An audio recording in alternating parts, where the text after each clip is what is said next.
children, welcome to Devati Modi Public School's English class. Today we are going to read a very special lesson. Okay children? First of all, I would like to ask you कि बच्चों, अगर आपने देखा होगा जो औहदा होता है, अगर किसी का कोई डेजिग्नेशन जो है, अगर वो बहुत ऊंचा है तो उसके आगे सब झुकते हैं ना? लेकिन वो अगर पर्सन हो तभी उसके आगे झुकते हैं। क्या कभी ये देखा है किसी बच्चे ने कि वो पर्सन की कोई चीज पड़ी है, सपोज करिए हैट पड़ी है या कोई ऐसी कोई चीज पड़ी है जो पर्सन जिसकी डेजिग्नेशन है और लोग उसके आगे भी झुक रहे हो? वेल, ऐसा आपने शायद नहीं देखा हो, पर इस चैप्टर में ऐसा ही है कि वो बिफोर अ हैट, यानी कि हैट के आगे झुकना। ऐसे बोलते हैं कि कुर्सी के आगे तो सब झुकते हैं, राइट? लेकिन कुर्सी का मतलब क्या हुआ? Designation, right? लेकिन यहाँ पे क्या है कि सचमुच में हैट के आगे इस चैप्टर में लोग झुकते हैं। इसीलिए लेसन नंबर 10 इज अबाउट बो बिफोर अ हैट, हैट के आगे झुकना। On page number 132, let's start reading the story. A hat was put on a pole and everyone was asked to bow before it. William Tell realized that it was a silly thing to do and refused. Let's find out what happened to him.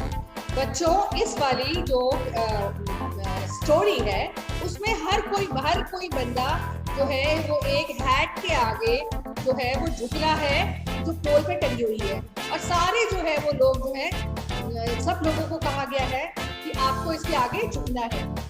William tell जो था एक person, उसने realise किया ये तो बड़ी बेवकूफी वाली बात है, उसने ऐसा करने से मना कर दिया। अब देखते हैं उसके साथ क्या होता है story. High up among the mountains of Switzerland, there lived a man called William Tell. He was known far and wide as a brave man, a great hunter and an excellent shot. There was no better archer in the country. ऊंची पहाड़ियों में, किसी Switzerland की पहाड़ियों में एक person रहता था, एक आदमी रहता था जिसका नाम विलियम टेल था, और उसको दूर दूर तक लोग जानते थे। इस बात के लिए क्योंकि वो बहुत ही बहादुर था, बहुत ही बड़ा शिकारी था, और उसका जो निशाना है वो कभी भी चूकता नहीं था। Here it is written excellent shot, right? वो जो है उसका निशाना अचूक था। There was no better archer in the country. कोई भी उसके जैसा बढ़िया निशानेबाज पूरी कंट्री में नहीं था। Switzerland at that time was ruled by Governor Isler. He was a cruel, vain man who wanted his subjects to worship him. He passed harsh laws, some of which were funny. Okay, children. So, जैसा कि हमने बताया कि जो Switzerland है वो उस time पे गवर्नर जो गेस्लर है वो उस टाइम पे वहां पे राज किया करता था। वो बहुत ही ज्यादा क्रूर और वेन मैन, व्यर्थ बेकार किस्म का इंसान, और जो वो चाहता था कि जो मेरी प्रजा है वो मेरी पूजा करे, काम कुछ नहीं करता था और मेरी वो पूजा करे। He passed harsh laws, some of which were very funny. और कुछ वो बहुत ही हार्श, बहुत ही कड़े कानून बनाता था, और ये एक्सपेक्ट करता था जो, और कड़े कानून होने के साथ साथ वो बहुत ही ज्यादा उन मजाक वाले, यानी कि जिनकी कोई सेंस नहीं है, ऐसे वाले लॉज को निकालता था। और शायद उसी में से एक कानून ऐसा था जिसके बारे में एक चैप्टर है। Once he placed his hat on a high pole by a roadside and ordered all who passed by to bow before it. एक बारी उसने पोल के ऊपर, ऊंचे से पोल के ऊपर एक हैट जो है वो टांग दी, और जितने भी आने जाने वाले लोग हैं उनको क्या बोला? एंड ऑर्डर, सबको ऑर्डर दे दिया कि भाई इसके आगे तुम्हें झुकना है। The Swiss were brave and proud. जो स्विस लोग थे वो बहुत ही ज्यादा बहादुर और बहुत ही ज्यादा प्राउड किस्म के लोग थे। They thought it ridiculous to bow before a hat. उन्होंने सोचा ये तो बड़ा ही बेवकूफी वाला काम है हैट के आगे झुकना। Not a single Swiss went past the road where the pole was fixed. So no one ever bowed to their hat because no one ever passed it. कोई भी एक स्विट्जरलैंड में रहने वाला जो बंदा था, कोई भी एक पर्सन वहां से निकल के ही नहीं गया उस रोड से, जहाँ पे वो हैट उसने फिक्स किया हुआ था, ताकि ना हम वहां से निकलेंगे और ना ही हमें इसके आगे झुकना पड़ेगा। ओके, नाउ वन मॉर्निंग, एक सुबह की बात है, William Tell came into town with his small son. He had not heard of the strange law, so holding his son's hand, he went past the pole. Stop! cried the soldier, who was on guard near the pole. एक सुबह की बात है, William tell जो है वो शहर आया हुआ था और अपने किसके साथ, बेटे के साथ, और उसने ये जो स्ट्रेंज, इतना अजीबोगरीब जो कानून था उसके बारे में नहीं सुना हुआ था। उसने अपने सन का हैंड पकड़ा हुआ था और वो वहीं से निकल गया जहाँ पे पोल के ऊपर हैट टंगी हुई थी। सोल्जर्स जो वहाँ पे पहरेदारी कर रहे थे उन्होंने बोला रुको, और बोला कि जो तुम्हें हैट दिख रही है ना इसके आगे झुको। तो पहले तो उसे रोका। Stop, cried the soldier who was on guard near the pole. भाई रुको, जो पोल के आगे। विलियम टेल ने पूछा क्या हुआ? Why do you not go before the hat of your master? asked the soldier. तब सोल्जर ने बोला कि ये तुम्हारे मास्टर की जो हैट टंगी हुई है, तुम इसके आगे झुके क्यों नहीं? William Tell burst out laughing, वो जोर जोर से हंसने लग पड़ा, बहुत जोर जोर से हंसने लग पड़ा। Whoever heard of a man going before a hat? I'm not going to do it. आज तक तो मैंने कभी नहीं सुना था। किसने सुनी है वाली बात कि हैट के आगे भी झुकना होता है? मैं तो नहीं करूंगी। उसने साफ मना कर दिया, मैं नहीं करूंगी। Now children come to page number 133. While they were arguing, Gessler rode up with a company of soldiers. What's the matter? he asked. अब जब सोल्जर्स और विलियम टेल में आपस में बहस हो रही थी तो गैसलर जो है वो अपने सोल्जर्स के साथ, सैनिकों के साथ वहां पे पहुंच गया और उसने पूछा क्या भाई, क्या हो गया, क्या बात है? This man will not go to your hat, sir, said the soldier. ये जो आदमी है ना, ये आपकी टोपी के आगे ये नहीं झुक रहा। Gessler frowned and looked angry. What's your name? he asked. William Tell. Gessler जो है उसको तो इसके तो त्योरियां, फ्राउन क्या होता है? जब हमारी माथे के ऊपर ऐसे त्योरियां चढ़ जाती है, ऐसे यहाँ पे बल पड़ जाते हैं, बल पड़ने को बोलते हैं फ्राउन। और वो तो बड़े गुस्से में आ गया। उसने बोला तुम्हारा नाम क्या है? तो उसने भी नाम बता दिया कि भाई मेरा नाम तो विलियम टेल है। So you are William Tell, the finest shot in the country, said Gessler sarcastically. I will give you a test. If you pass it, you shall go free. अच्छा, तो तुम हो विलियम टेल, सबसे बढ़िया हमारे देश का निशानेबाज। ये जो है गैसलर ने जो बात बोली बहुत ही ज्यादा कमेंटिंग वे में, तंज करते हुए, राइट, मजाक बनाते हुए बोली।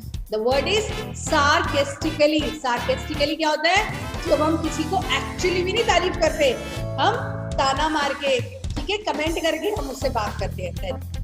मैं तुम्हारी परीक्षा लेता हूं और अगर तुम उस परीक्षा में पास हो गए तो मैं तुम्हें जाने दूंगा।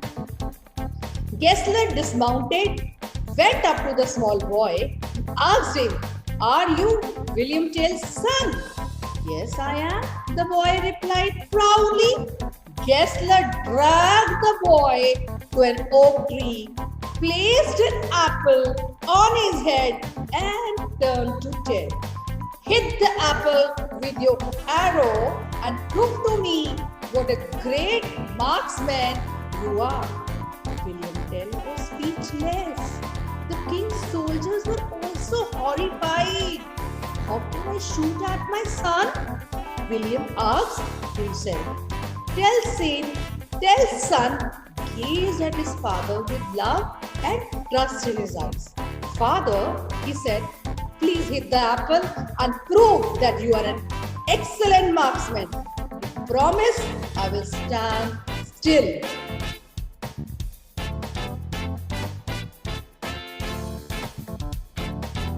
Okay, children.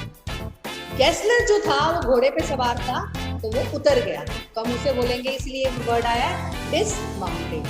वो उतरा और फिर छोटे लड़के के पास चला गया और बोला कि क्या तुम विलियम टेल के सन हो, लड़के हो? बॉय ने बड़ी ही प्राउडली, बहुत ही ज्यादा प्राउडली इस बात का जवाब दिया, हाँ मैं उन्हीं का बेटा हूँ। गेस्लर ने उस लड़के को खींचते हुए ले आया और जो ओक ट्री है उसके सामने आके वहां पे उसके आगे खड़ा कर दिया और उसके सिर के ऊपर एक एप्पल रख दिया यहाँ पे सिर पे। और फिर विलियम टेल को बोला ऐसा है तुम इस एप्पल को ना हिट करो, अपने एरो से एप्पल को हिट करो और प्रूव करो कि तुम बहुत अच्छे निशानेबाज हो। विलियम टेल जो था वो बिल्कुल उसकी आवाज ही नहीं निकली, बिल्कुल चुपचाप हो गया, स्पीचलेस, जब हमारे पास वर्ड्स नहीं होते। जो राजा के सैनिक थे वो भी बहुत हॉरिफाइड, वो भी बहुत सख्ते में आ गए। अरे आप अपने आप से वो अंदर से वो बोल रहा है कि भाई how can I shoot at my son, William Tell asked, अपने आप से ही पूछ रहा है कि भाई मैं अपने ही लड़के को कैसे शूट कर सकता हूँ।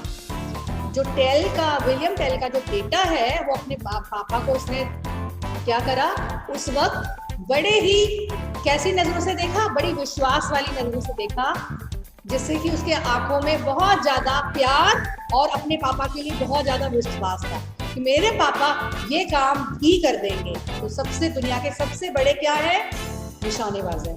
Father he said please hit the Apple, और उसने उसके बाद उन चीजों को वर्ड्स दिए और बोला कि पापा आप ना एप्पल को हिट करो और प्रूव कर दो कि आप एक्सीलेंट मार्क्समैन हो वो, और मैं बिल्कुल बिना हिले डुले यहाँ पे खड़ा हो जाऊंगा। ये विश्वास दिया किसने, बच्चे ने, छोटे से बच्चे ने। Now children come to page number 134. William Tell had no choice. He took out 2 arrows, one he put in his belt and the other he strung to his bow. He took him and shot the apple, split into 2. Tell's son came running into the waiting arms of his father and they clung to each other. William Tell के पास कोई choice ही नहीं बची थी। उसने 2 arrows जो है, निशान वो होता है ना, तीर कमान है, उसमें से 2 तीर निकाले। एक तो उसने क्या करा कि अपनी बेल्ट में रख लिया और जो दूसरा था वो बो पे लगा के उस पे कमान पे लगा के वो फिर मारने लग पड़ा। और उसने ही टुक एम, निशाना लिया और शॉट कर दिया एरो। जो एप्पल था यानी उसका निशाना इतना सही था कि जो एप्पल है वो 2 भागों में गिरा और नीचे 2 भागों में होके नीचे गिर गया।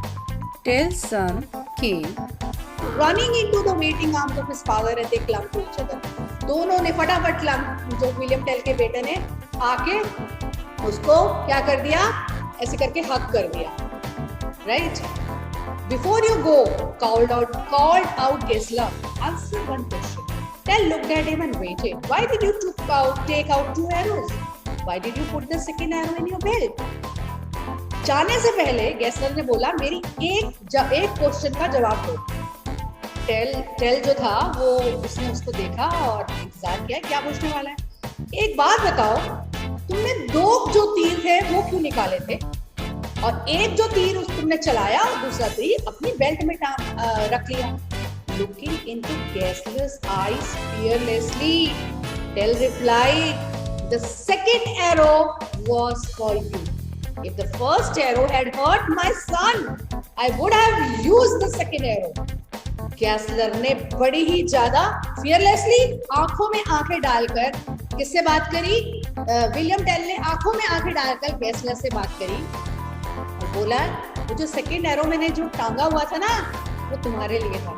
अगर मेरे बच्चे को जरा सी भी चोट लग जाती, अगर वो हर्ट हो जाता तो वो दूसरा एरो है ना वो मैं तुम्हारे लिए यूज करता, यानी वो तुम्हें मार देता।